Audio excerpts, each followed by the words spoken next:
الحمدللہ 1990 سے ادارہ دعوت و ارشاد الیگزینڈریا ورجینیا کے زیر اہتمام ہر اتوار بعد نماز ظہر درس قرآن کا یہ مبارک سلسلہ جاری ہے۔ آج مورخہ ستمبر 23 2012 کا یہ درس قرآن 9واں سپارہ 17واں رکوع سورۃ انفال آیت نمبر 29 سے شروع ہو رہا ہے۔ اعوذ باللہ من الشیطان الرجیم بسم اللہ الرحمن الرحیم یا ایھا الذین آمنوا ان تتقوا اللہ یجعل لکم فرقانا وَيُكَفِّرْ عَنْكُمْ سَيِّئَاتِكُمْ وَيَغْفِرْ لَكُمْ وَاللَّهُ ذُو الْفَضْلِ الْعَظِيمِ وَإِذْ يَمْكُرُ بِكَ الَّذِينَ كَفَرُوا لِيُثْبِتُوكَ أَوْ يَقْتُلُوكَ أَوْ يُخْرِجُوكَ وَيَمْكُرُونَ وَيَمْكُرُ اللَّهُ وَاللَّهُ خَيْرُ الْمَاكِرِينَ وَإِذَا تُتْلَى عَلَيْهِمْ آيَاتُنَا قَالُوا قَدْ سَمِعْنَا لَوْ نَشَاءُ لَقُلْنَا مِثْلَ هَذَا إِنْ هَذَا إِلَّا أَسَاطِيرُ الْأَوَّلِينَ وَإِذْ قَالُوا اللَّهُمَّ إِنْ كَانَ هَذَا هُوَ الْحَقُّ مِنْ عِنْدِكَ فَأَمْطِرْ عَلَيْنَا حِجَارَةً مِنَ السَّمَاءِ أَوْ ائْتِنَا بِعَذَابٍ أَلِيمٍ وَمَا كَانَ اللَّهُ لِيُعَذِّبَهُمْ وَأَنْتَ فِيهِمْ وَمَا كَانَ اللَّهُ مُعَذِّبَهُمْ وَهُمْ يَسْتَغْفِرُونَ صدق اللہ العظیم۔ ترجمہ: یا ایھا الذین آمنوا ان تتقوا اللہ، اے ایمان والو اگر تم اللہ سے ڈرتے رہو گے، یجعل لکم فرقانا تو اللہ تم کو ایک فیصلہ کی چیز دے گا، وَيُكَفِّرْ عَنْكُمْ سَيِّئَاتِكُمْ اور تم سے تمہارے گناہ دور کرے گا، وَيَغْفِرْ لَكُمْ اور تم کو بخش دے گا، وَاللَّهُ ذُو الْفَضْلِ الْعَظِيمِ اللہ تعالی بڑے فضل والا ہے۔ وَإِذْ يَمْكُرُ بِكَ الَّذِينَ كَفَرُوا اور اس واقعہ کا بھی ذکر کیجئے جبکہ کافر لوگ آپ کی نسبت بڑی بڑی تدبیریں سوچ رہے تھے، لِيُثْبِتُوكَ آیا آپ کو قید کر لیں، او یقتلوک یا آپ کو قتل کر ڈالیں، او یخرجوک یا آپ کو خارج وطن کر دیں، وَيَمْكُرُونَ وَيَمْكُرُ اللَّهُ اور وہ تو اپنی تدبیریں کر رہے تھے اور اللہ میاں اپنی تدبیر کر رہے تھے، وَاللَّهُ خَيْرُ الْمَاكِرِينَ اور سب سے زیادہ مستحکم تدبیر کرنے والا اللہ ہے۔ وَإِذَا تُتْلَى عَلَيْهِمْ آيَاتُنَا اور جب ان کے سامنے ہماری آیتیں پڑھی جاتی ہیں، قَالُوا قَدْ سَمِعْنَا تو کہتے ہیں کہ ہم نے سن لیا، لَوْ نَشَاءُ لَقُلْنَا مِثْلَ هَذَا اگر ہم ارادہ کریں تو اس کے برابر ہم بھی کہلاویں، ان ھذا الا اساطیر الاولین، یہ تو کچھ بھی نہیں صرف بے سند باتیں جو پہلوں سے منقول چلی آ رہی ہیں۔ وَإِذْ قَالُوا اللَّهُمَّ إِنْ كَانَ هَذَا هُوَ الْحَقُّ مِنْ عِنْدِكَ، اور جب کہ ان لوگوں نے کہا کہ اے اللہ اگر یہ قرآن آپ کی طرف سے واقعی ہے فَأَمْطِرْ عَلَيْنَا حِجَارَةً مِّنَ السَّمَاءِ، تو ہم پر آسمان سے پتھر برسائیے، اَوِئْتِنَا بِعَذَابٍ أَلِيمٍ، یا ہم پر کوئی اور دردناک عذاب واقعہ کر دیجئے۔ وَمَا كَانَ اللَّهُ لِيُعَذِّبَهُمْ وَأَنْتَ فِيهِمْ، اللہ تعالیٰ ایسا نہ کریں گے کہ ان میں آپ کے ہوتے ہوئے ان کو ایسا عذاب دیں۔ وَمَا كَانَ اللَّهُ مُعَذِّبَهُمْ وَهُمْ يَسْتَغْفِرُونَ، نیز اللہ تعالیٰ ان کو ایسا عذاب نہ دیں گے جس حالت میں کہ وہ استغفار بھی کرتے رہتے ہیں۔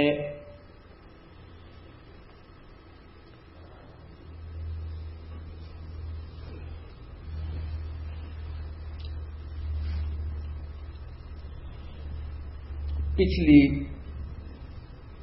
آیات کے ساتھ ان آیات کا ربط، کیونکہ قرآن حکیم کی ایک آیت دوسری آیت سے، قرآن کا ایک سورت دوسری آیت سے مربوط ہے، اس کا جوڑ ہے، ربط لگا ہوا ہے۔ پیچھے فرمایا گیا تھا وَاعْلَمُوا أَنَّمَا أَمْوَالُكُمْ وَأَوْلَادُكُمْ فِتْنَةٌ، کہ تمہارے مال تمہاری اولادیں یہ فتنہ ہے، یہ امتحان ہے۔ پچھلی آیات میں چونکہ اس بات کا ذکر تھا کہ انسان کے مال اور اولاد ایک فتنہ یعنی آزمائش کی چیزیں، کیونکہ ان چیزوں کی محبت میں یعنی مال اولاد کی محبت میں مغلوب ہو کر انسان عموماً خدا اور آخرت سے غافل ہو جاتا ہے۔ حالانکہ اس عظیم نعمت کا جو مال اور دولت ہے یہ عظیم نعمتیں ہیں، اس عظیم نعمت کا عقلی تقاضا تو یہ تھا کہ وہ آدمی اللہ پاک کا احسان مند رہتا کہ اللہ پاک نے مجھ کو اولاد بھی دی ہے اور مال بھی دیا۔ عقلی تقاضا تو یہ تھا کہ انسان اللہ پاک کا کیا رہتا، احسان مند رہتا اور اللہ پاک کی طرف اور جھکتا، اللہ پاک کی طرف اور لیکن انسان نہ جھکتا ہے اور نہ احسان مند رہتا ہے بلکہ اللہ پاک کو بھولتا ہے۔ تو یہ تو تھا پچھلی آیات کا خلاصہ۔ آج کی تلاوت شدہ آیات میں پہلی جو آیت ہے اس میں اس جو مضمون پیچھے بیان ہوا اس کی تکمیل ہے، اور اس میں فرمایا گیا کہ جو آدمی عقل کو طبیعت پر غالب رکھے، عقل کو طبیعت اور نفس کے اوپر کیا رکھے، جو آدمی عقل کو طبیعت پر غالب رکھے تو وہ اس آزمائش میں ثابت قدم رہے گا۔ یہ جو آزمائش ہے مال اور اولاد کی، اس میں کیا رہے گا، اپنے عقل کو اپنی طبیعت کے اوپر کیا رکھے، غالب کیا رکھے، تو وہ ثابت قدم رہے گا اور اللہ تعالی کی اطاعت اور محبت کو سب چیزوں پر وہ مقدم رکھے،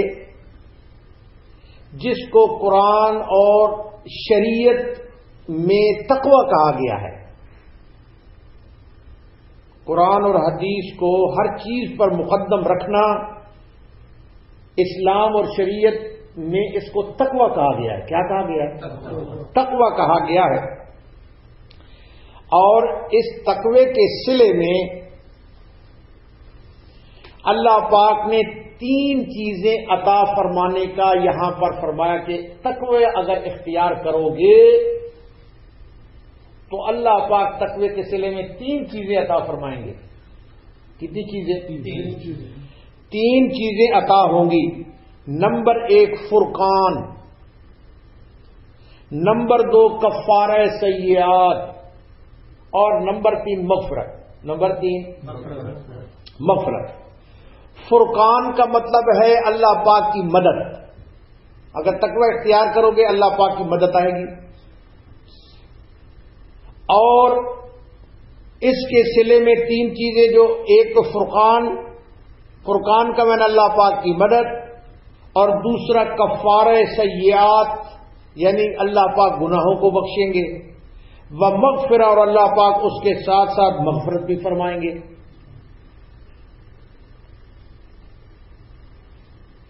تو بہرحال اللہ پاک نے تقوی اختیار کرنے کے یہ 3 انعامات کا ذکر فرمایا پہلی آیت میں. اور پھر جب پہلی آیت کو، آج کے درس کی پہلی آیت کو جب ختم فرمایا تو فرمایا واللہ ذو الفضل العظیم. دیکھو ترجمہ آپ دیکھ رہے ہیں، واللہ ذو الفضل العظیم. اس میں اللہ پاک اشارہ فرما رہے ہیں کہ عمل کی جزا تو عمل کے پیمانے سے ہوتی ہے. عمل کی جزا عمل کے پیمانے سے ہوتی ہے. یہاں بھی تقوی کی جزا خیر کی 3 چیزیں مذکور ہیں. ایک تو وہ جزا کے بدلے کے طور پر ہیں، یعنی تقوی اختیار کرو گے تو خیر کی 3 چیزیں جس کا ذکر ہوا یہ بدلے کے طور پر ہیں. اور ساتھ فرمایا اللہ پاک بڑے فضل والے ہیں. اللہ پاک بڑے فضل والے ہیں. اس کی داد و دہش کسی پیمانے کے ساتھ مقید نہیں ہے، کسی پیمانے کے ساتھ مقید نہیں ہے. اور اس کے احسان اور انعامات کا اندازہ نہیں لگایا جا سکتا. اس کے انعامات اور احسانات کا اندازہ تو کیا.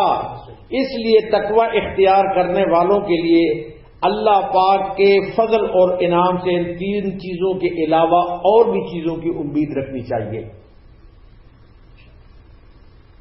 یہ ہے پہلی آیت کا خلاصہ.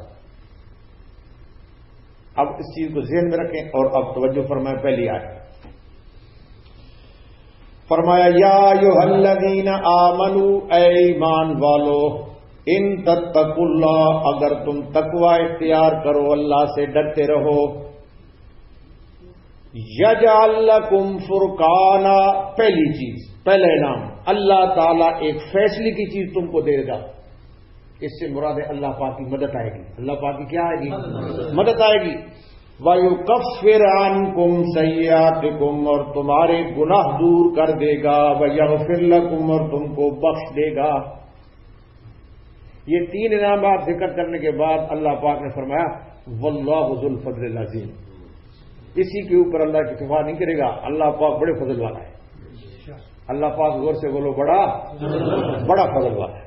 سبحان اللہ، کیا اللہ پاک نے موتی پروئے. تو فرمایا واللہ ذو الفضل العظیم، اور اللہ تعالی بڑے فضل والا ہے.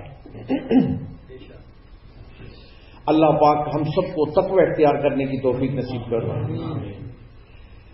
اب اس کے بعد جو آیت آ رہی ہے اس کی لمبی تفصیل ہے. پہلے آپ اس کا ترجمہ ایک دفعہ سن لیں. فرمایا وَإِذْ يَمْكُرُ بِكَ الَّذِينَ كَفَرُوا، اور اس واقعہ کا بھی ذکر کیجئے جبکہ کافر لوگ آپ کی نسبت بڑی تدبیریں سوچ رہے تھے. لِيُثْبِتُوكَ، یا تو آپ کو قید کر لیں، اور یقتلوک، یا آپ کو قتل کر ڈالیں، اور یخرجوک، یا آپ کو خارج وطن کر دیں. وَيَمْكُرُونَ وَيَمْكُرُ اللَّهُ، اور وہ تو اپنی تدبیریں کر رہے تھے اور اللہ میاں اپنی تدبیر کر رہے تھے. واللہ خیر الماکرین، اور سب سے زیادہ مستحکم تدبیر کرنے والا اللہ ہے.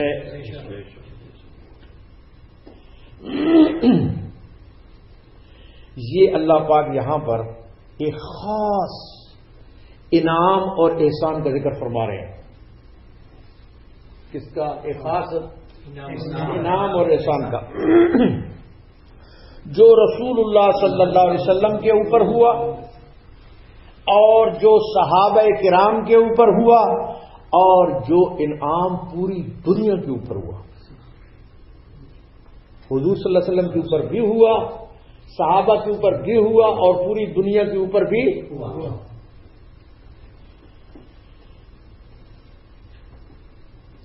قبل از ہجرت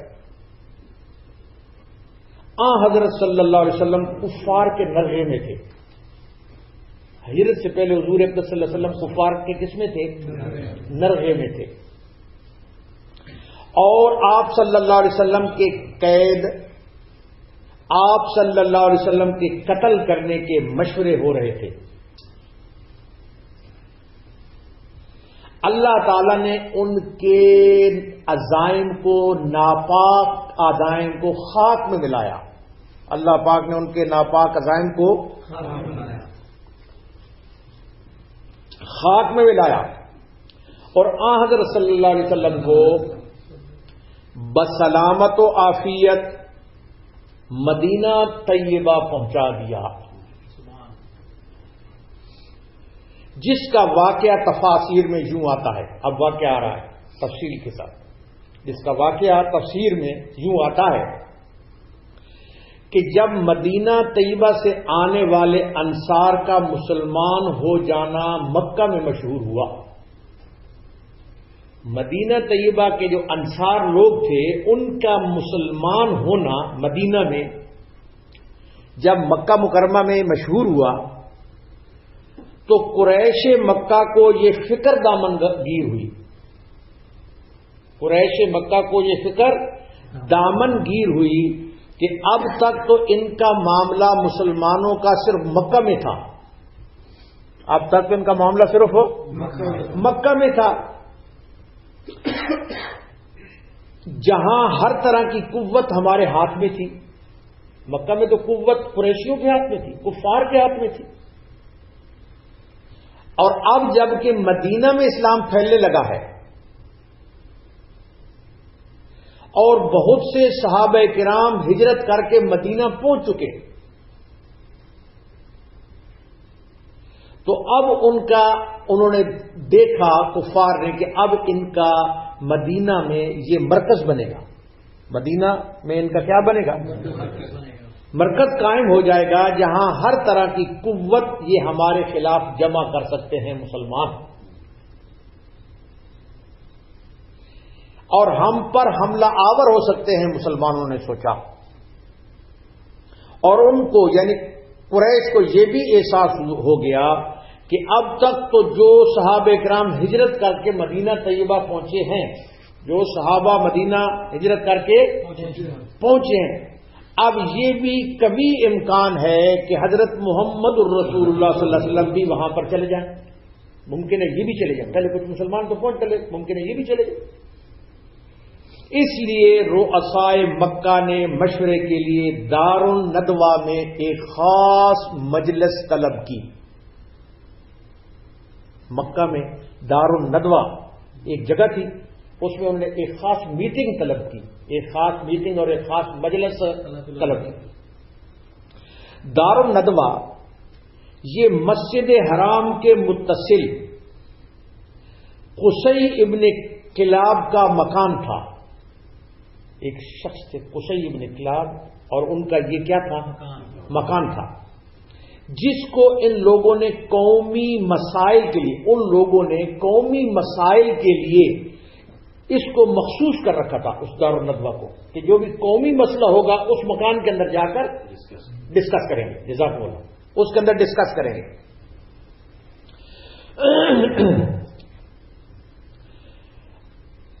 زمانہ اسلام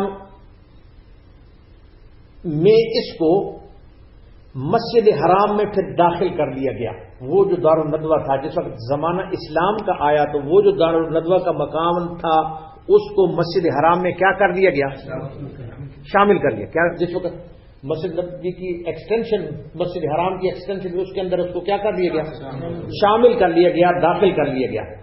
کہا جاتا ہے کہ موجودہ جو باب الزیادات, ایک باب ہے حرم کا, اس کا نام ہے باب الزیادات. باب کا نام کیا ہے؟ باب کہتے ہیں دروازے کو, ڈور کو. تو باب الزیادت کہا جاتا ہے کہ باب الزیادات وہی جگہ تھی جس میں قصی ابن کلاب کا مکان تھا اور جو دار الندوہ تھا۔ حسب عادت اس اہم مشورے کے لیے قریشی سرداروں کا اجتماع دار الندوہ میں ہوا، جس میں ابو جہل، نضر ابن حارث، عتبہ، شیبہ، امیہ ابن خلف، ابو سفیان وغیرہ قریش کے تمام نمایاں لوگ شامل ہوئے، اور رسول اللہ صلی اللہ علیہ وسلم کی بڑھتی ہوئی قوت کے مقابلے کے لیے تدبیر پر غور و خوض شروع ہوا کہ ان کی جو قوت بڑھ رہی ہے اس کے اوپر غور کیا جائے۔ ابھی مشورے کی مجلس شروع ہوئی تھی، مشورے کی مجلس شروع ہی ہوئی تھی کہ ابلیس لعین ایک سن رسیدہ عربی شخص کی شکل بن کر دار الندوہ کے دروازے کے اوپر آ کر کھڑا ہو گیا۔ ابھی مجلس شروع ہوئی تھی تو ابلیس لعین بذات خود ایک عربی شیخ کی شکل بن کر دار الندوے کے دروازے کے اوپر آ کر کیا ہو گیا؟ کھڑا ہو گیا۔ لوگوں نے پوچھا کہ تم کون ہو، کیونکہ وہ تو لوگ تو جانتے نہیں تھے، تو لوگوں نے پوچھا تم کون ہو اور کیوں آئے ہو؟ اس نے بتلایا کہ میں نجد کا باشندہ ہوں، نجد ساتھ علاقہ ہے، نجد کا میں باشندہ ہوں، مجھے معلوم ہوا ہے کہ آپ لوگ ایک اہم مشورہ کر رہے ہیں، مجھے معلوم ہوا ہے کہ آپ لوگ آج کیا کر رہے ہیں؟ ایک اہم مشورہ کر رہے ہیں، تو میں تو قومی ہمدردی کے پیش نظر حاضر ہو گیا ہوں کہ ممکن ہے، اس نے کہا، نجدی شیخ نے، ابلیس لعین نے کہا ممکن ہے کہ میں کوئی تم کو مفید مشورہ دے سکوں۔ یہ سن کر اس کو بھی اندر بلا لیا گیا، اس دار الندوہ کے اندر اس کو بھی اندر بلا لیا گیا اور مشورہ شروع ہوا۔ مشورہ کیا ہوا؟ مشورہ شروع ہوا۔ ابو البختری ابن ہشام نے یہ مشورہ پیش کیا کہ ان کو، یعنی حضرت صلی اللہ علیہ وسلم کو آہنی زنجیروں میں قید کر کے مکان کا دروازہ بند کر دیا جائے، آہنی زنجیریں ہوں اور ان کو بند کر کے، اور ایک مکان کے اندر ان کو کیا کر دیا جائے؟ زنجیروں کے اندر جکڑ کر ان کو بند کر دیا جائے اور مکان کے اندر چھوڑ دیا جائے، یہاں تک کہ معاذ اللہ وہ اپنی موت آپ مر جائیں۔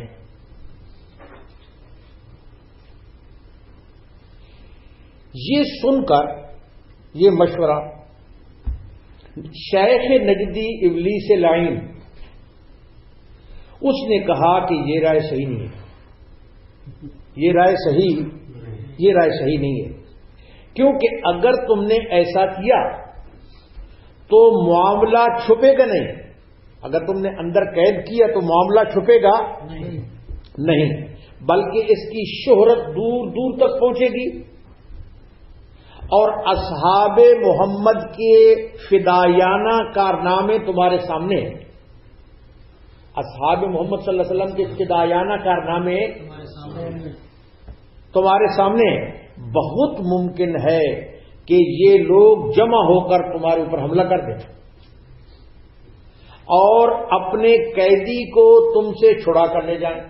قیدی سے مراد حضرت محمد رسول اللہ صلی اللہ علیہ وسلم، تو اپنے قیدی کو تم سے چھڑا کر کیا کریں؟ لے جائیں۔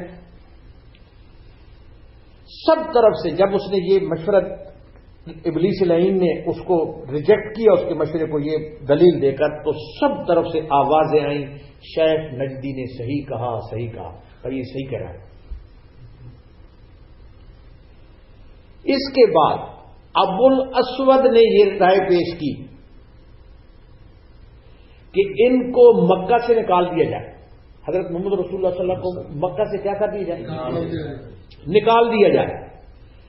یہ باہر جا کر جو چاہے کرتے رہیں. مکہ سے نکال دو، باہر جا کر یہ جو چاہیں کرتے رہیں. ہمارا شہر کم از کم مکہ ان کے فساد سے امن میں ہو جائے گا، اور ہمیں کچھ جنگ و جدال بھی نہ کرنی پڑے گی. شہر سے نکال دو. شیخ نجدی نے یہ سن کر، اب پھر شیخ نجدی بولتا ہے، شیخ نجدی نے یہ سن کر پھر بولا کہ یہ بھی صحیح نہیں ہے، یہ بھی صحیح نہیں ہے.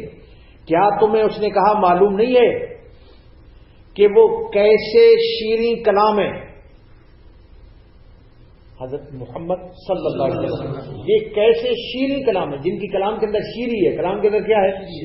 کیسے شیریں کلام ہے. لوگ ان کا کلام سن کر جادو زدہ ہو جاتے ہیں. لوگ ان کے کلام کو سن کر کیا ہو جاتے ہیں؟ جادو زدہ ہو جاتے ہیں. اگر ان کو اس طرح آزاد چھوڑ دیا تو بہت جلد ہے کہ اپنی یہ طاقتور جماعت بنا لیں اور تم پر حملہ کر کے تم کو شکست دے دیں. تم پر حملہ کر کے تم کو کیا دے دیں؟ شکست دے دیں. اب دوسری تجویز بھی کیا ہو گئی؟ ریجیکٹ ہو گئی. اب ابو جہل بولا. اب کون بولا؟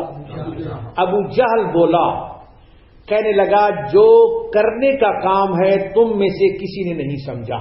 اس نے کہا جو کرنے کا کام ہے تم نے کسی نے بھی نہیں سمجھا.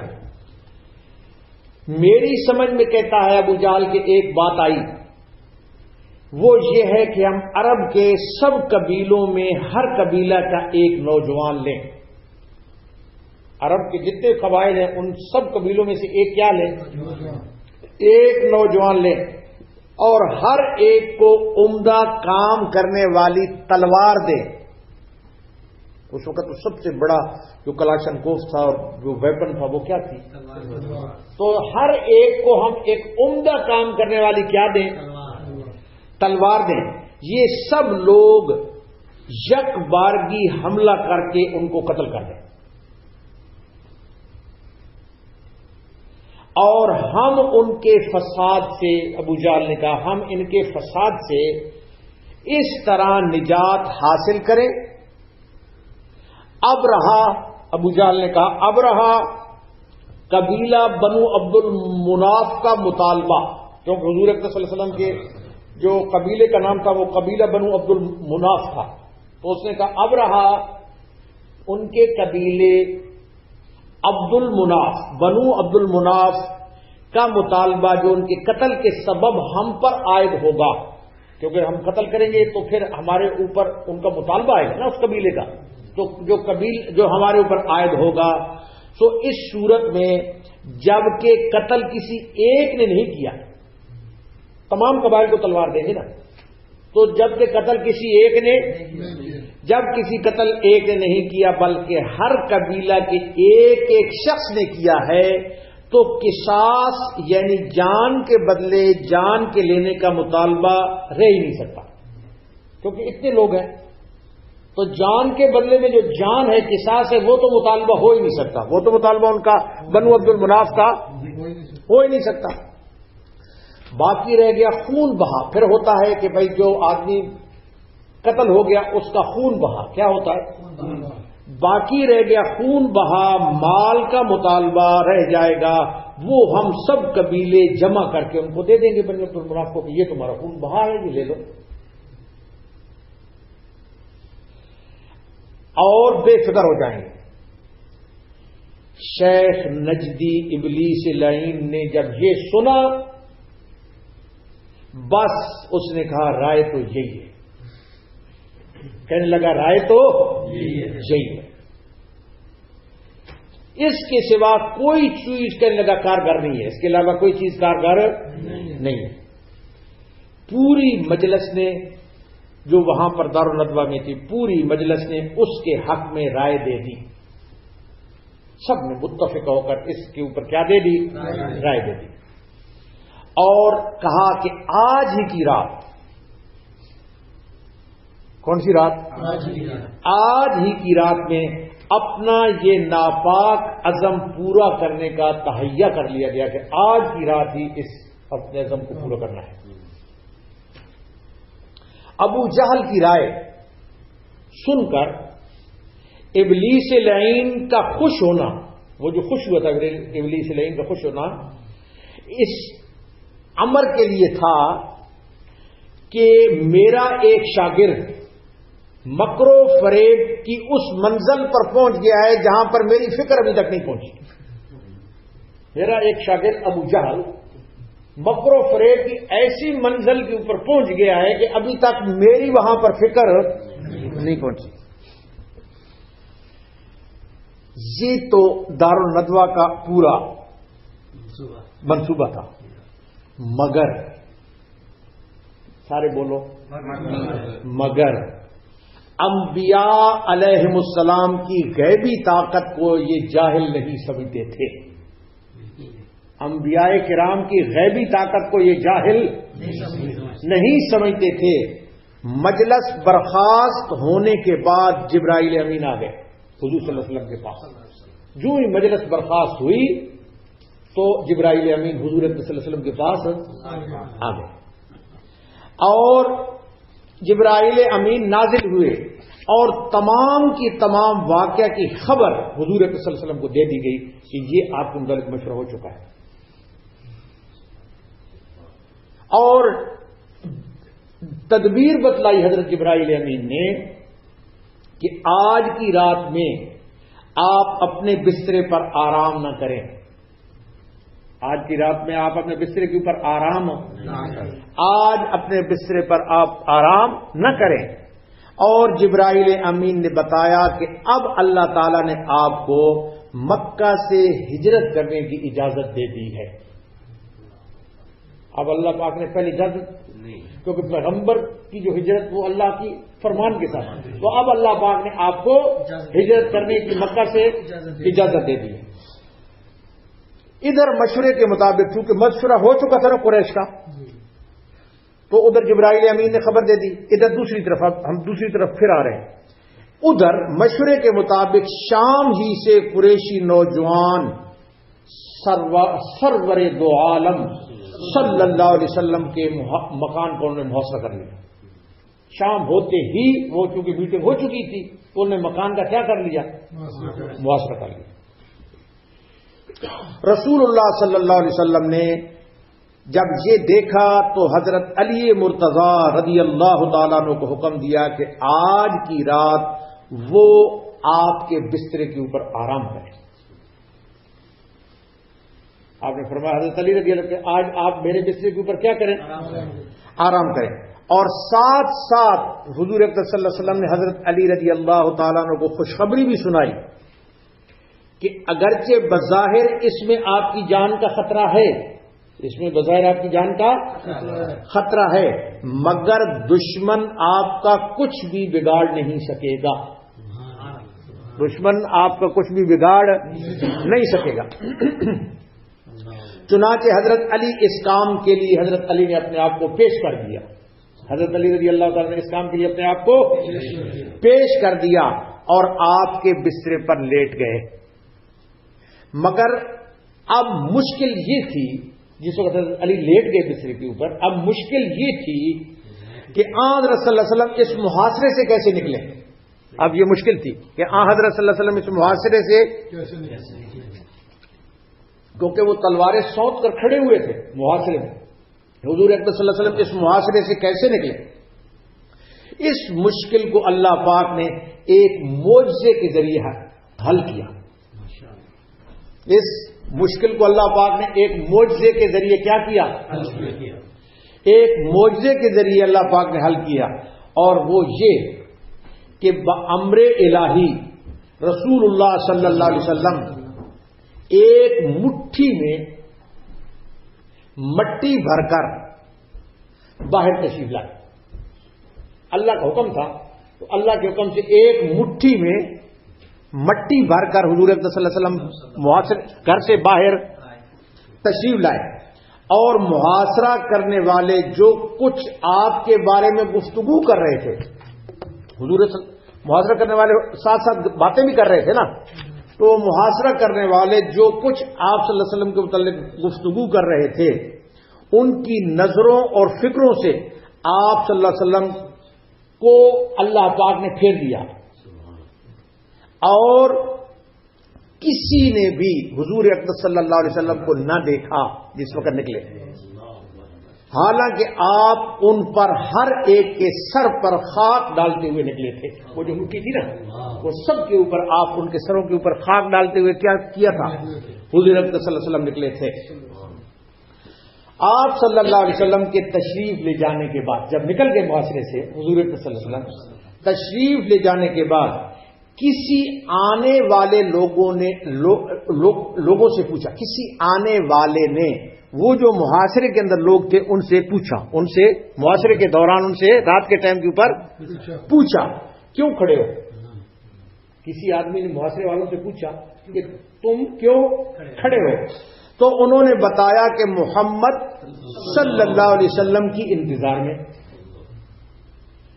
تو اس نے کہا کہ تم کس خام خیالی میں ہو، وہ تو یہاں سے نکل کر جا بھی چکے ہیں۔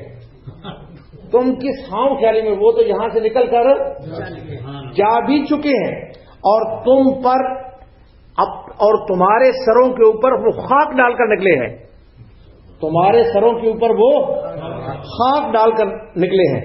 ان لوگوں نے جب اپنے سروں کے اوپر ہاتھ رکھا تو اس کی تصدیق ہوئی کہ سب کے سروں کے اوپر خاک موجود تھی، ہر ایک کے سر کے اوپر مٹی پڑی ہوئی تھی۔ حضرت علی رضی اللہ تعالیٰ عنہ آپ کے چونکہ بسترے کے اوپر لیٹے ہوئے تھے، مگر محاصرہ کرنے والے ان کی کروٹیں بدلنے سے، جو حضرت علی رضی اللہ تعالیٰ عنہ رات کو جس وقت کروٹ بدلتے تھے، تو ان کی کروٹیں بدلنے سے انہوں نے پہچان لیا تھا کہ یہ محمد رسول اللہ نہیں ہے۔ انہوں نے پہچان لیا تو ان کی کروٹیں بدلنے سے کہ یہ محمد رسول اللہ بستر کے اوپر نہیں ہے، مگر محاصرہ کرنے والوں نے پہچان لیا کہ یہ محمد رسول اللہ صلی اللہ علیہ وسلم نہیں ہے، اس لیے قتل پر انہوں نے اقدام نہیں کیا، حضرت علی رضی اللہ تعالیٰ عنہ کے قتل کے اوپر اقدام نہیں کیا۔ صبح تک محاصرہ کرنے کے بعد یہ لوگ ناکام نامراد ہو کر واپس ہو گئے، اور اسی رات رسول اللہ صلی اللہ علیہ وسلم اپنی جان خطرے میں ڈال کر یہ جو رسول اللہ صلی اللہ علیہ وسلم کے لیے حضرت علی رضی اللہ تعالیٰ عنہ نے اپنی جان خطرے میں ڈالی، یہ حضرت علی رضی اللہ تعالیٰ عنہ کے فضائل میں سے ہے۔ حضرت علی رضی اللہ تعالیٰ عنہ کے کس میں سے ہے؟ فضائل میں سے۔ چنانچہ قریشی سرداروں کے مشورے کے بعد، جو قریشی سرداروں نے دار الندوہ کے اندر کیا کیا تھا، قریشی سرداروں نے جو مشورہ کیا تھا، اور اس میں کتنی رائے دی تھی؟ 3 رائے دی تھی، آج رسول اللہ صلی اللہ علیہ وسلم کے متعلق پیش ہوئی باتیں کی تھی، ان تینوں کو قرآن حکیم کی اس آیت میں ذکر کیا گیا ہے۔ ان تینوں باتوں کو قرآن پاک کی اس آیت میں کیا کیا گیا ہے؟ ذکر کیا گیا ہے۔ اب دیکھو، وَإِذْ يَمْكُرُ بِكَ الَّذِينَ كَفَرُوا، اور اس واقعہ کا بھی ذکر کیجئے جبکہ کافر لوگ آپ کی نسبت بڑی بڑی تدبیریں سوچ رہے تھے، لِيُثْبِتُوكَ، یا تو آپ کو قید کر لیں، او يَقْتُلُوكَ، یا آپ کو قتل کر ڈالیں، او یخرجوک، یا آپ کو خارج وطن کر دیں۔ خارج کیا کر دیں؟ اللہ اکبر۔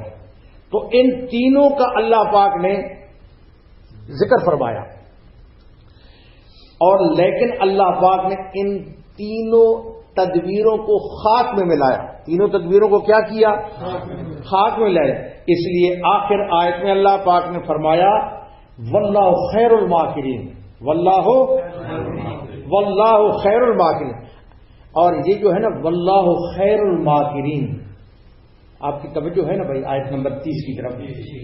واللہ خیر الماکرین یہ قرآن حکیم میں حضرت عیسیٰ علیہ السلام کے متعلق بھی ہے. حضرت عیسیٰ علیہ السلام کا جب لوگ حضرت عیسیٰ علیہ السلام کے لیے ان کو سولی چڑھانے کے لیے حضرت عیسیٰ علیہ السلام کو جس وقت یہ لوگ آئے قرآن حکیم نے اس کا ذکر کیا تو اللہ پاک نے حضرت عیسیٰ علیہ السلام کو زندہ اس جسم انصری کے ساتھ اٹھا لیا. اس وقت بھی اللہ پاک نے فرمایا انہوں نے بھی تدبیریں کی، میں اللہ نے بھی تدبیریں کی، لیکن واللہ خیر الماکرین اللہ پاک بہتر تدبیر فرمانے والے. تو جیسے ادھر اللہ پاک نے واللہ خیر الماکرین فرمایا، ادھر بھی کیا فرمایا؟ واللہ خیر الماکرین. تو یہی الفاظ اللہ پاک نے وہاں پر بھی استعمال فرمائے کہ آپ کے دشمن بھی آپ کے خلاف مخفی تدبیریں کر رہے تھے. اے محمد صلی اللہ علیہ وسلم آپ کے دشمن آپ کے خلاف مخفی تدبیریں کر رہے تھے، اور اسی طریقے سے دشمن حضرت عیسیٰ علیہ السلام کے خلاف بھی مخفی تدبیریں کر رہے تھے کہ ان کو سولی پر لٹکایا جائے. کس پر لٹکایا جائے؟ سولی پر لٹکایا جائے. مگر اللہ تعالی کی ادھر مخفی تدبیر تھی اور اللہ پاک کی تدبیر ظاہر بات ہے کہ تدبیر کس کی کامیاب ہوئی؟ اللہ پاک. تو یہاں پر بھی لفظ وَمَكَرُوا وَمَكَرَ اللَّهُ وَاللَّهُ خَيْرُ الْمَاكِرِينَ فرمایا. یہ جو لفظ مکر ہے اس کے معنی لغت میں کسی ہیلا یا تدبیر کے ذریعے اپنے مقابل شخص کو اس کے ارادے سے روک دیا جائے. معنی یہ ہے کہ کسی شخص کو ہیلے اور تدبیر کے ذریعے اپنے مقابل شخص کو اس کے ارادے سے روک دیا جائے، اس کے ارادے سے روک دیا جائے. یہ لفظ جو مکر کا ہے یہ انسان کے لیے بھی بولا جاتا ہے اور اللہ کے لیے بولا جاتا ہے. اللہ کے لیے بولا جاتا ہے اور انسان کے لیے بھی بولا جاتا ہے. لیکن اللہ تعالی کے لیے یہ لفظ مکر اس وقت بولا جائے گا اور ایسے ماحول میں استعمال ہوا ہے جہاں پر مقصد اچھا ہو، جہاں پر مقصد اچھا ہو. لیکن انسان کے لیے بعض اوقات یہ لفظ مکر کا اس وقت بھی بولا جاتا ہے جس وقت انسان کا مقصد اچھا، کہتے ہیں بڑا مکار ہے، کہتے ہیں بڑا. تو لفظ انسان کے لیے بھی استعمال ہوا، لفظ اللہ کے لیے بھی استعمال ہوتا ہے، لیکن جب مقصد اچھا ہو تو صرف اللہ پاک کے لیے استعمال ہوتا ہے. لیکن جب مقصد اچھا نہ ہو تو پھر اللہ کے لیے استعمال یہ لفظ استعمال نہیں ہوتا. یہاں پر ایک بات قابل توجہ ہے، بڑی اہم بات آ رہی ہے. توجہ ہے نا بھائی؟ دو تین کہہ رہے ہیں جی، باقی جو ہے نا سب جی. اچھا تو توجہ فرماؤ. بڑی اہم بات یہ ہے کہ یہاں پر اللہ پاک نے اس آیت میں ایک ارشاد فرمایا سبحان اللہ. یہاں پر اللہ پاک نے وَيَمْكُرُونَ وَيَمْكُرُ اللَّهُ یہ لفظ استعمال فرمایا ہے. زور سے بولو وَيَمْكُرُونَ. یہ جو یمکرون کا لفظ ہے نا یہ مضارع کا صیغہ ہے. کس کا صیغہ ہے؟ ایک ہوتا ہے ماضی، ایک ہوتا ہے مضارع. ٹھیک ہے. اچھا یہ اللہ پاک نے یہاں پر جو لفظ استعمال فرمایا مضارع کا، کس کا؟ مضارع عربی زبان میں حال اور استقبال دونوں کے لیے ہوتا ہے. حال اور استقبال دونوں کے لیے ہوتا ہے مضارع کا صیغہ. اللہ پاک نے یہاں پر اشارہ فرما رہے ہیں. کیا فرما رہے ہیں؟ اشارہ فرما رہے ہیں وَيَمْكُرُونَ وَيَمْكُرُ اللَّهُ کہ اے اہل ایمان کی ایذا رسائی کی یہ لوگ ہمیشہ تدبیر کرتے رہیں گے. کفار اہل ایمان کے خلاف ہمیشہ تدبیریں کرتے رہیں گے. یہ اشارہ اللہ پاک دے رہے ہیں. یہ وہ تدبیر صرف مکہ کے ساتھ مخصوص نہیں ہے. 1400 سال کفار مسلمانوں کے خلاف تدبیریں کرتے رہے، آج بھی کر رہے ہیں. اللہ پاک نے ماضی کا صیغہ استعمال نہیں فرمایا. کہ انہوں نے فرمایا وَيَمْكُرُونَ وَيَمْكُرُ اللَّهُ، یہ کفار بھی تدبیر کرتے رہے اور کرتے رہیں گے، اور اللہ پاک بھی ان کے خلاف تدبیر کرتے ہیں اور کرتے رہیں گے. یہ اللہ پاک اشارہ دے رہے ہیں. سبحان اللہ.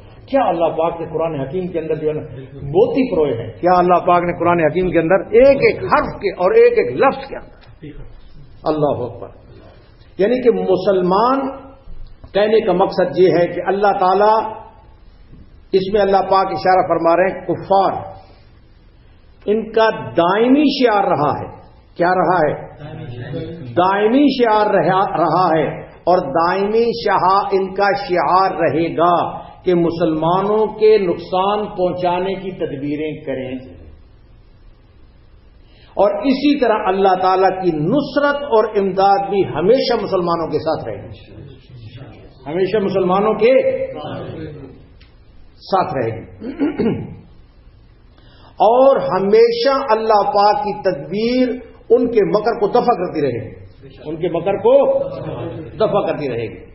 چنانچہ آج کل جیسے آپ حضرات کو پتہ ہے کہ جس ہستی کے لیے اس کائنات کو بنایا گیا، آج اس ہستی کی شان گستاخی ہو رہی ہے.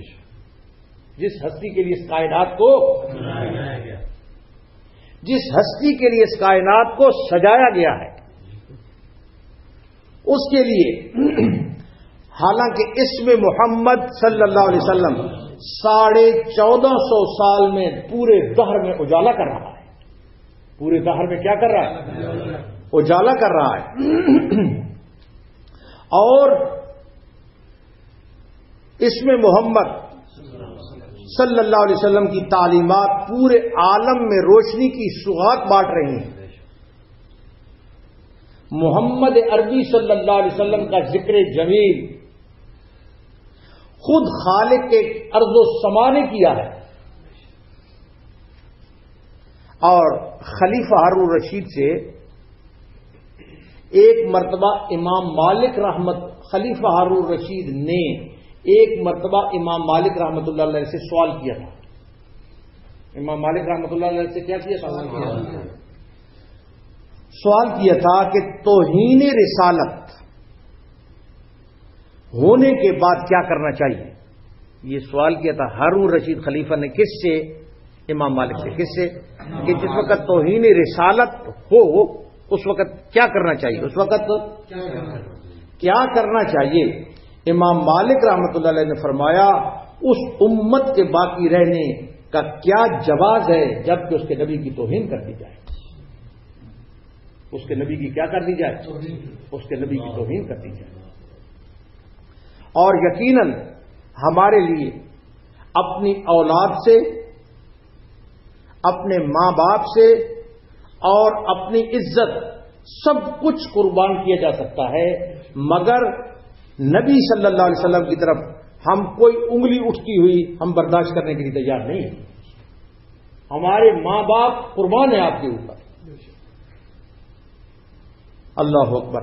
تو بہرحال اللہ پاک نے یہاں پر اشارہ فرمایا وَيَمْكُرُونَ وَيَمْكُرُ اللَّهُ. کیا فرمایا؟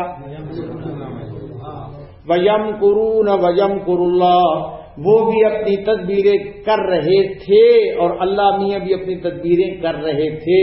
وہ بھی اپنی تدبیریں کرتے رہیں گے اور اللہ پاک بھی اپنی تدبیریں کرتا. واللہ خیر الماکرین. اور سب سے زیادہ مستحکم تدبیریں کرنے والی اللہ پاک کی ذات ہے. اللہ پاک کی ذات ہے. چنانچہ جناب نبی کریم صلی اللہ علیہ وسلم اس رات اپنے گھر سے نکلے اور حضرت ابو بکر صدیق کے گھر میں پہنچے. جب محاصرے سے نکلے تو حضور اکرم صلی اللہ علیہ وسلم وہاں سے نکلے اور کہاں پر پہنچے؟ حضرت ابو بکر صدیق کے گھر میں پہنچے اور ان کو ساتھ لیا اور مکہ سے 15 کلومیٹر دور غار ثور، مکہ مکرمہ سے کتنے کلومیٹر؟ 15 کلومیٹر دور غار ثور میں راتوں رات پہنچ گئے. راتوں رات پہنچ گئے. صبح کے وقت جب کفار کو آپ کی روانگی کا علم ہوا، جب ان کو آپ کی روانگی کا علم ہوا تو انہوں نے مختلف راستوں سے آدمی دوڑائے تو تاکہ آپ صلی اللہ علیہ وسلم کو روکا جا سکے، حضور اکرم صلی اللہ علیہ وسلم کو روکا جا سکے۔ اللہ تعالیٰ کی حکمت سے حضور اکرم صلی اللہ علیہ وسلم 3 دن تک غار ثور میں مقیم رہے۔ غار حرا میں وہی آئی ہے، غار ثور میں مقیم رہے، اور پھر ایک غیر معروف رستے پر 3 دن مقیم رہنے کے بعد پھر ایک غیر معروف، ایک ہوتا ہے معروف رستہ، پھر غیر معروف رستے پر مدینہ منورہ کو حضور اکرم صلی اللہ علیہ وسلم روانہ ہو گئے۔ ابن ہشام نے اور دیگر مورخین نے اس رستے کی بھی نشاندہی کی ہے کہ جو غیر معروف رستہ تھا، جو غار سے مدینہ منورہ میں جس میں آپ تشریف لے گئے، وہ رستہ کون سا تھا، اس کی بھی ابن ہشام نے اور اکثر مورخین نے نشاندہی کر دی ہے کہ وہ رستہ یہ تھا۔ تو بہرحال یہ اللہ پاک نے اس واقعہ کی طرف ان آیات میں اشارہ فرمایا۔ اب اس کے بعد آیت آ رہی ہے، آیت نمبر بولو کون سی ہے بھائی؟ 31۔ کون سی ہے؟ 31۔ فرمایا، پہلے ترجمہ سنیں، فرمایا وَإِذَا تُتْلَىٰ عَلَيْهِمْ آيَاتُنَا قَالُوا قَدْ سَمِعْنَا لَوْ نَشَاءُ لَقُلْنَا مِثْلَ هَٰذَا إِنْ هَٰذَا إِلَّا أَسَاطِيرُ الْأَوَّلِينَ۔ جب ان کے سامنے ہماری آیتیں پڑھی جاتی ہیں تو کہتے ہیں کہ ہم نے سن لیا، اور ہم ارادہ کریں تو اس کے برابر ہم بھی کہلاویں تو کچھ بھی نہیں۔ یہ کہتے ہیں یہ تو کچھ بھی نہیں، ان ھذا الا اساطیر الاولین، یہ تو بے سند باتیں جو پہلوں سے منقول چلی آ رہی ہیں۔ توجہ فرماؤ، گزشتہ جو آیت تھی جس میں ہجرت کا واقعہ بتایا گیا وہ تھا ذات نبوی صلی اللہ علیہ وسلم۔ گزشتہ آیت ذات نبوی صلی اللہ علیہ وسلم کے متعلق تھی اور کفار کے مکر کا بیان تھا۔ میں نے آپ کو بتایا نا کہ آیت کے ساتھ آیت کیا ہوتی ہے جڑی ہوئی، اس میں ذات نبوی صلی اللہ علیہ وسلم کے ساتھ وہ آیت کیا تھی؟ مخصوص تھی اور کفار کے مکر کا حال بیان فرمایا گیا۔ اور اب ان آیات میں دین محمدی کے بارے میں کفار کے مکر کی تفصیل آ رہی ہے۔ ربط لگ گیا نا؟ تو اس میں دین محمد صلی اللہ علیہ وسلم کے خلاف کفار کے مکر کی کیا آ رہی ہے؟ تفصیل کیا آ رہی ہے؟ تفصیل آ رہی ہے۔ کفار دین اسلام کے مٹانے کے لیے انہوں نے کیا کیا ہیلے اور بہانے کیے، اور کیا کیا انہوں نے ہیلے اور بہانے یہ تراشتے تھے۔ چنانچہ یہ آیت نضر ابن حارث کے بارے میں نازل ہوئی۔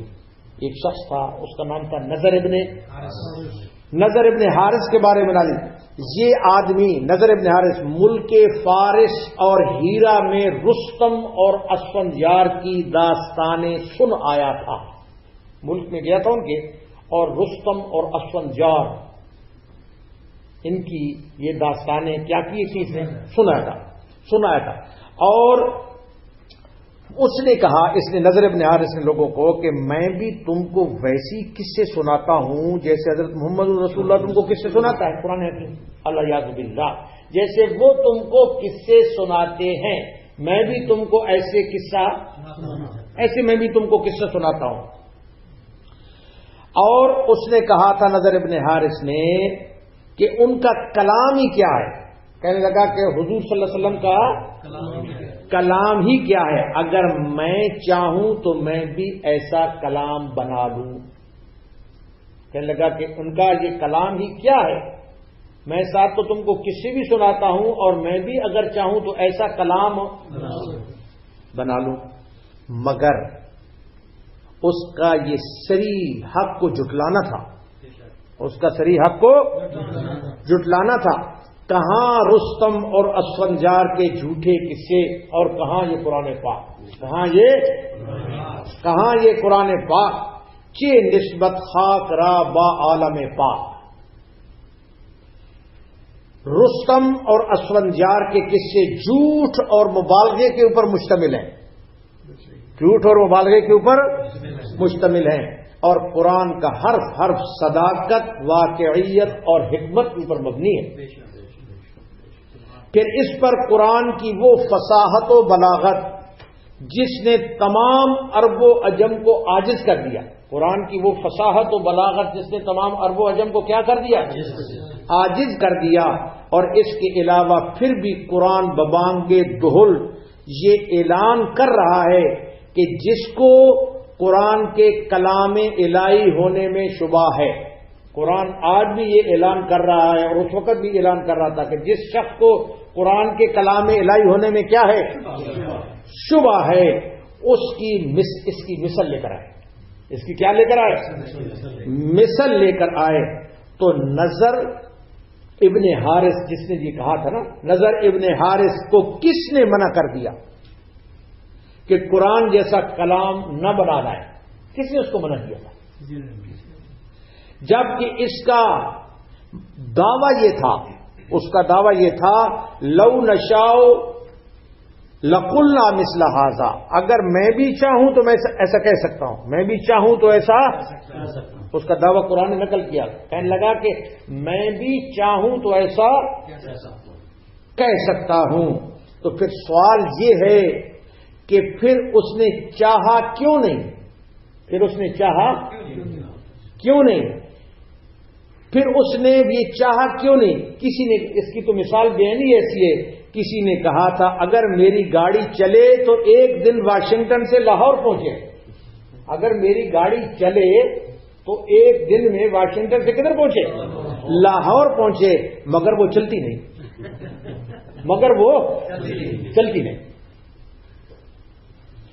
متکبرین حروف سے تو کلام الہی کا حق ہونا، بہرحال یہ متکبرین حروف سے تو مقابلہ نہیں کر سکے، قرآن حکیم کا مقابلہ نہیں کر سکے. متکبرین قرآن حکیم کا مقابلہ حروف سے، قرآن کریم کا مقابلہ زور سے بولو، جملہ آ رہا ہے. متکبرین قرآن حکیم کا مقابلہ حروف سے تو نہیں کر سکے، مگر توہین آمیز اور شرمناک حرکات سے مقابلے کے لیے آج بھی تیار ہیں. اور حروف سے مقابلہ کر لو، قرآن کی مثل لاؤ. قرآن کی کیا لاؤ؟ متکبرین قرآن کے حروف کا مقابلہ تو نہیں کر سکے، مگر توہین آمیز اور شرمناک حرکات سے مقابلے کے لیے آج بھی وہ کیا ہے؟ تیار ہے. پھر جب نظر ابن حارث، وہ جو شخص تھا نظر ابن حارث، پھر جب نظر ابن حارث سے کلام الہی کا حق ہونا بیان کیا گیا تو اپنی مذہب کی پختگی دکھلانے کے لیے وہ جو نظر ابن حارث تھا نا، جب اس کو کہا گیا کہ یہ قرآن تو کلام الہی ہے، قرآن کیا ہے؟ کلام الہی. تو نظر ابن حارث اپنے عقیدے کی پختگی دکھانے کے لیے، کیا دکھانے کے لیے؟ زور سے بولو کہ میں اپنے عقیدے کے اوپر پکا ہوں. اپنے عقیدے کی پختگی دکھانے کے لیے کہنے لگا اللہم ان کان ھذا ھو الحق من عندک فامطر علینا حجارۃ من السماء او ائتنا بعذاب الیم. دیکھو توجہ فرماؤ، پھر ایک دفعہ میں پڑھتا ہوں. وَإِذَا تُتْلَى عَلَيْهِمْ آيَاتُنَا، جب ان کے سامنے ہماری آیتیں پڑھی جاتی ہیں، قَالُوا قَدْ سَمِعْنَا، تو کہتے ہیں کہ ہم نے سن لیا. لَوْ نَشَاءُ لَقُلْنَا مِثْلَ هَذَا، اگر ہم ارادہ کریں تو اس کی برابر ہم بھی کہلاویں. اگر ہم ارادہ کریں ہم بھی اس کی مثل کہلاویں، ہم بھی اس کی مثل کہہ دیں.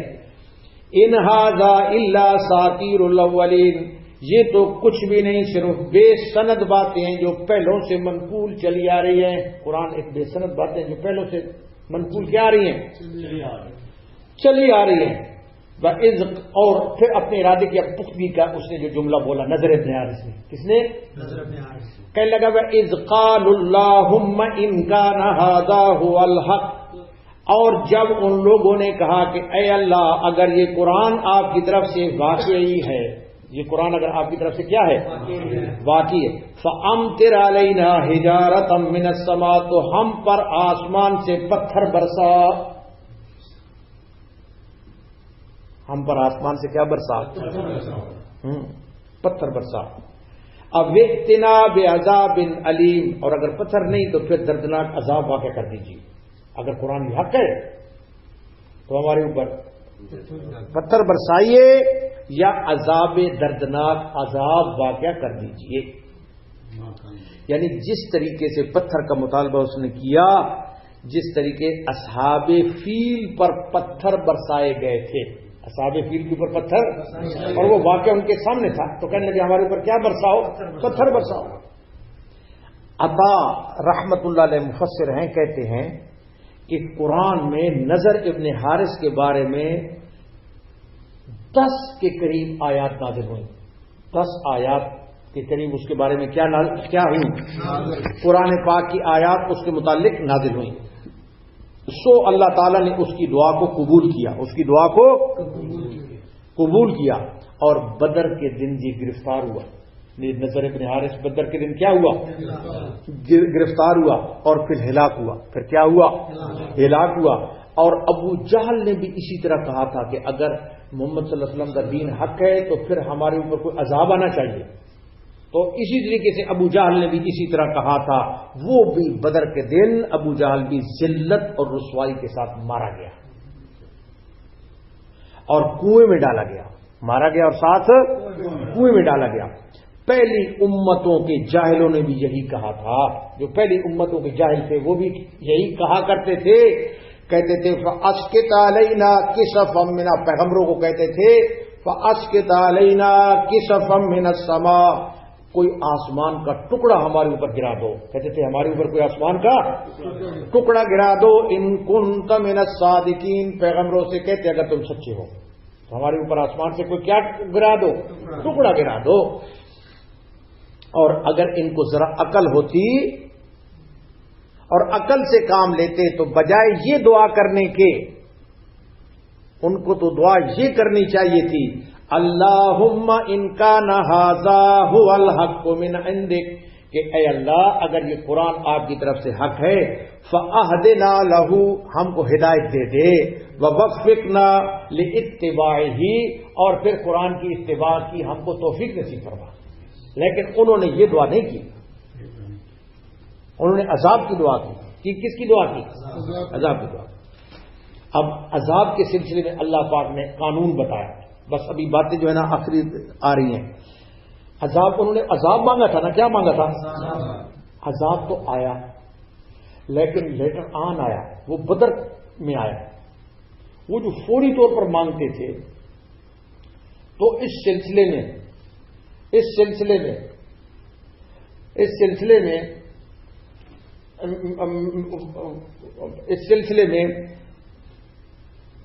جو فوری طور کے اوپر عذاب نہیں آیا، فوری طور کے اوپر ان کے عذاب نہیں آیا، تو اللہ پاک نے قانون عذاب کو متعلق فرمایا۔ سنیں سبحان اللہ، یہ بھی بڑا قانون زبردست ہے۔ فرمایا، آیت نمبر کون سی ہے؟ آیت نمبر 33۔ فرمایا وما كان الله ليعذبهم وانت فيهم وما كان الله معذبهم وهم يستغفرون، اللہ تعالیٰ ایسا نہ کریں گے کہ ان میں آپ کے ہوتے ہوئے ان کو ایسا عذاب دیں، حضور صلی اللہ علیہ وسلم موجود ہو اور پھر عذاب آ جائے، تو فرمایا آپ کے ہوتے ہوئے ان کے اوپر عذاب ہو۔ وما كان الله معذبهم وهم يستغفرون، اور نیز اللہ تعالیٰ ان کو ایسا عذاب نہ دیں گے جس حالت میں کہ وہ استغفار بھی کرتے رہتے ہیں۔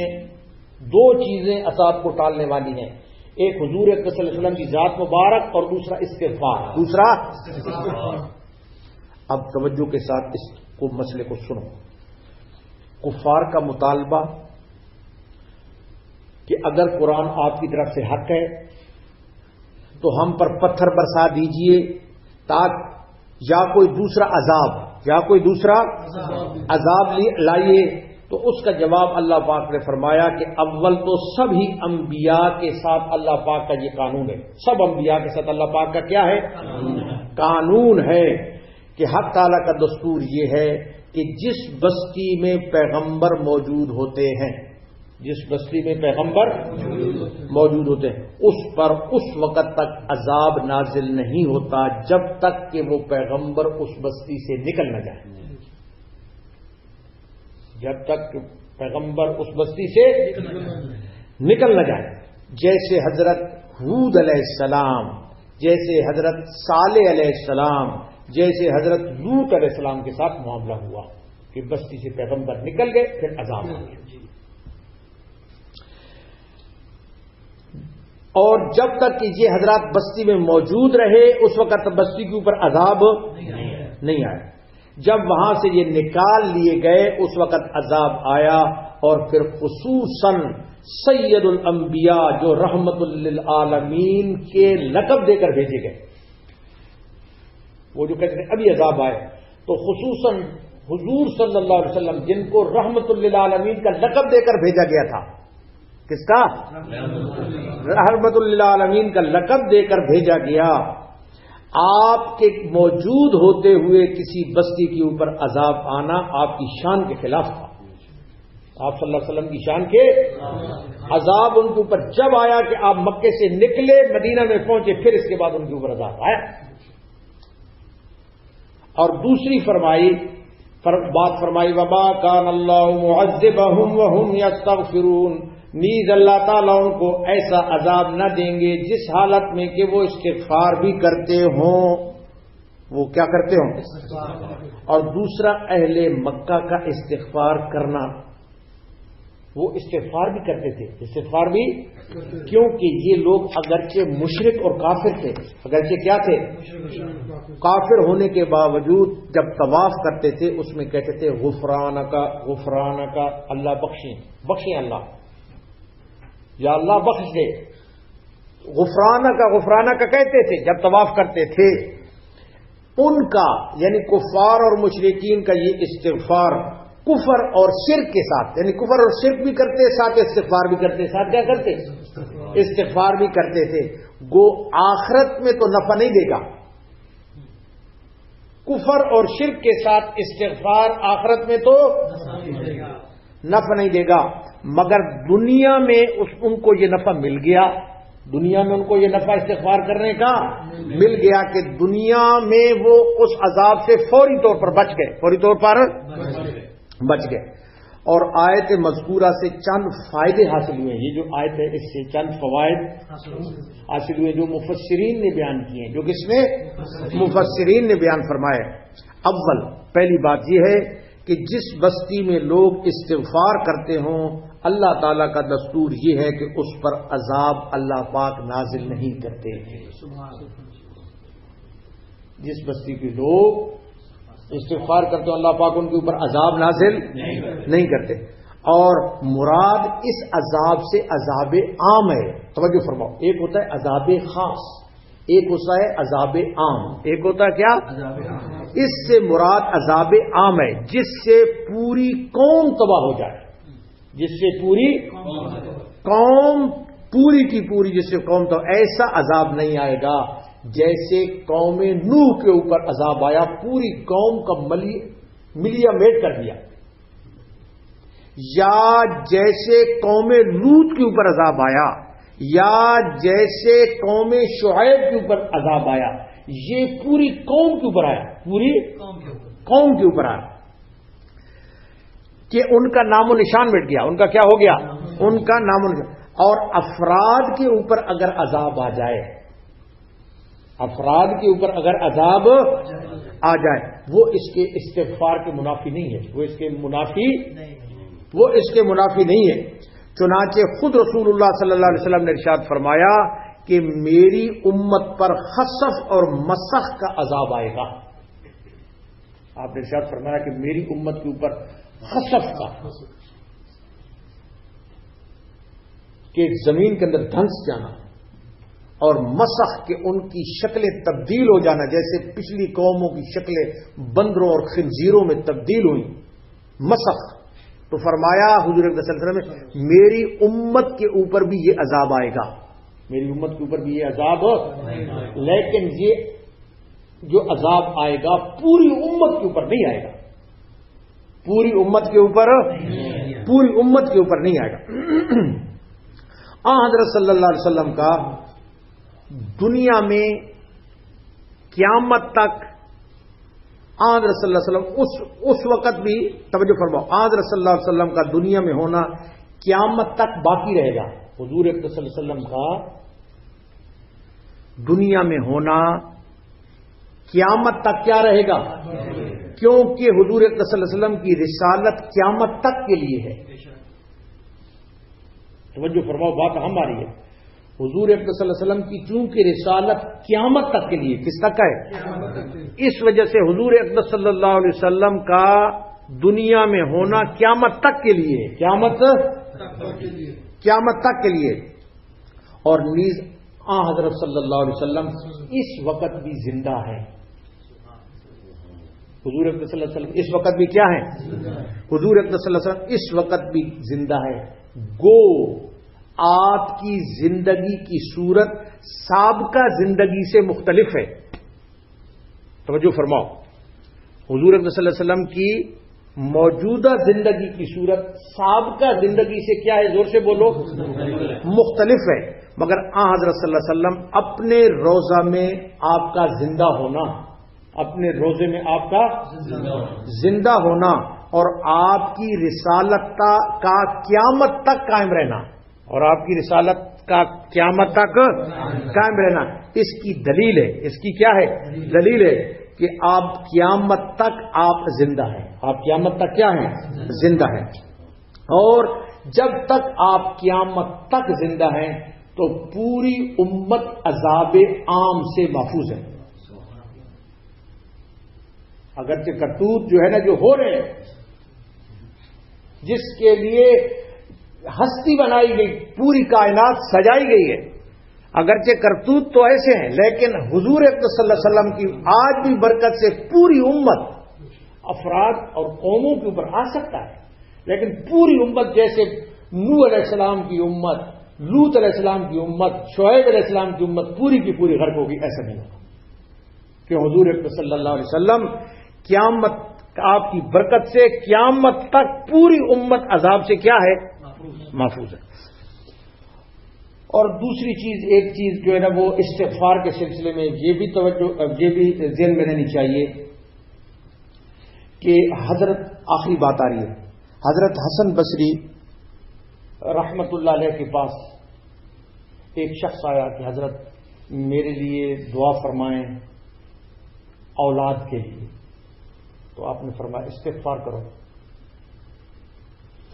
ایک شخص اور آیا حضرت حسن بصری کے پاس اور کہنے لگا کہ حضرت میرے لیے رزق کے لیے دعا کریں، تو حضرت حسن بصری رحمۃ اللہ علیہ نے فرمایا استغفار کرو۔